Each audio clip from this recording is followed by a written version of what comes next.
5 skills. That's what this video is all about. But if you're able to build the skills in your 20s, you won't recognize your life when you turn 30.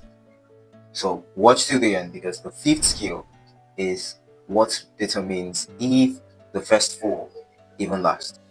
Number 1, productivity. Getting things done without burning out. Why do some people your age get more things done in the same 24 hours you have? Productivity isn't about doing more.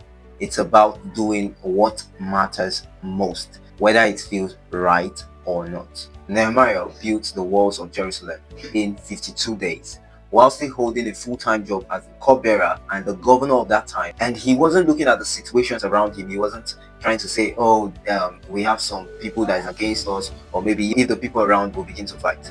He began building the walls, and in no just time, he had it done, because he worked with what he had at that moment and at that particular time, without waiting for when all things were right. So pick one task you've been delaying and finish it tonight before you sleep.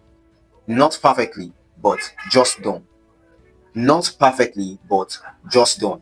Make sure you finish it. Number 2, focus.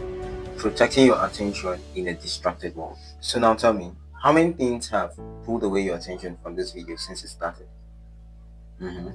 Focus is a skill, not a personality trait.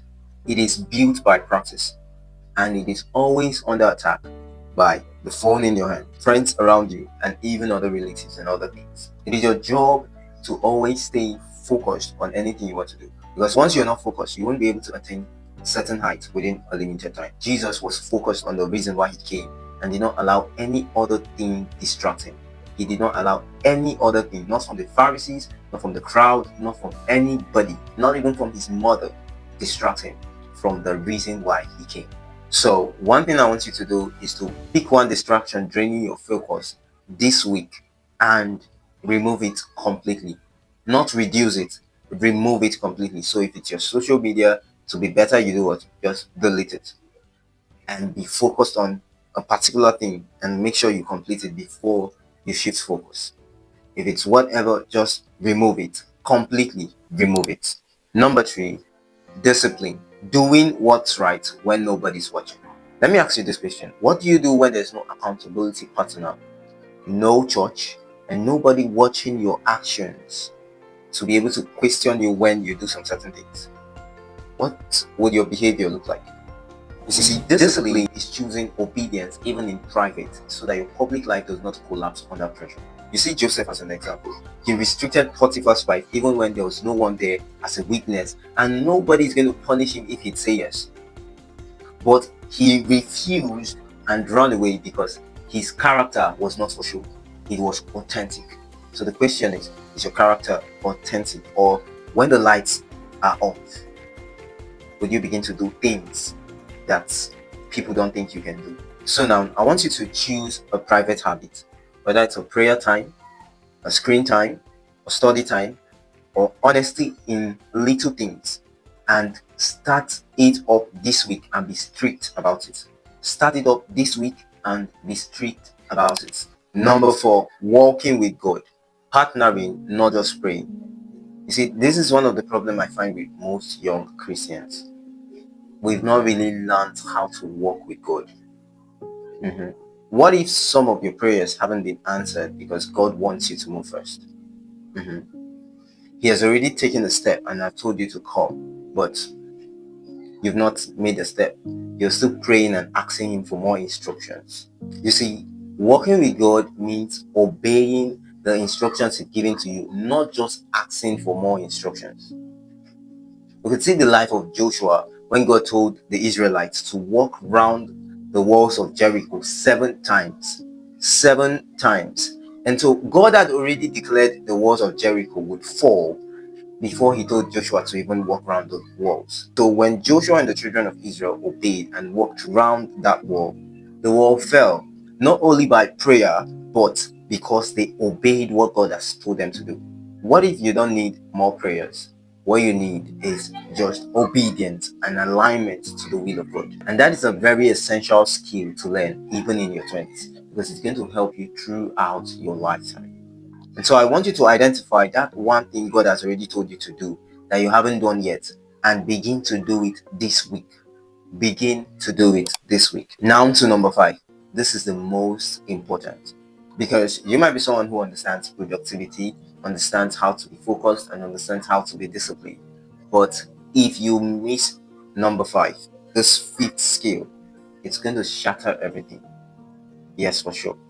Now, here is it: building community. Surround yourself with the right people. If you're not surrounded with the right people, I'm going to tell you that it will affect every other thing in your life, because they will drag you into their own mess. Now, let me ask you this question: could you name 3 people, at least 3 people, who would kneel and pray with you if you called them by 2 a.m. to do so? Mhm. You see, a community is not people you laugh with. It is people who can carry you even in days when you can't carry yourself. Just like the 4 friends who carried the paralyzed man to Jesus, they tore open a roof and laid him down because the crowd wouldn't move. The man's healing came from the resilience of the people that were around him. They were not people who would take no for an answer. They were not people who could tell him that it is not possible. They are not people who would tell him that, hey, you have to just give up on it. Look, there's so much crowd. No, they were people who believed that there is possibilities, even in a case where everything looked impossible. Do you have those kind of friends? Or are the people around you just laugh mates? So I want you to now do this. There's a practice. You need to build that community. You need to begin to build it. Now, reach out to one person, at least one person, and ask them really how they are doing. And let them ask you same. And build the relationship. Don't just make it a once thing. Build the relationship. Let it be intentional. Let it not just be something that is just happening. Let it be intentional. So you see, productivity, focus, discipline, working with God, and building the right community. Build these 5 skills in your 20s, and everything else will just follow. I assure you, everything else will just follow. And that is why I have made a guide. I call it the Leverage Decade, to help young people build skills and be able to be productive in a much earlier age. But it's just going for less than $15. And if you're in Nigeria, you can also get it on Seller. I placed all the links in the description. So it's very much important. If you're finding it difficult to understand productivity and being focused on how to build and develop a skill at this young age, that guide has everything you need. And also, you need a good community where you can grow. You have questions you can ask, and there are people to answer you. I've left the link to our Telegram Bible study group. We hold that Bible study on Tuesdays, 8 p.m. West African time. So if you need something like that, just go to the Telegram link and join. And I assure you, you're going to love every bit of it. So with that being said, God bless you, and don't forget to subscribe. See you in the next one.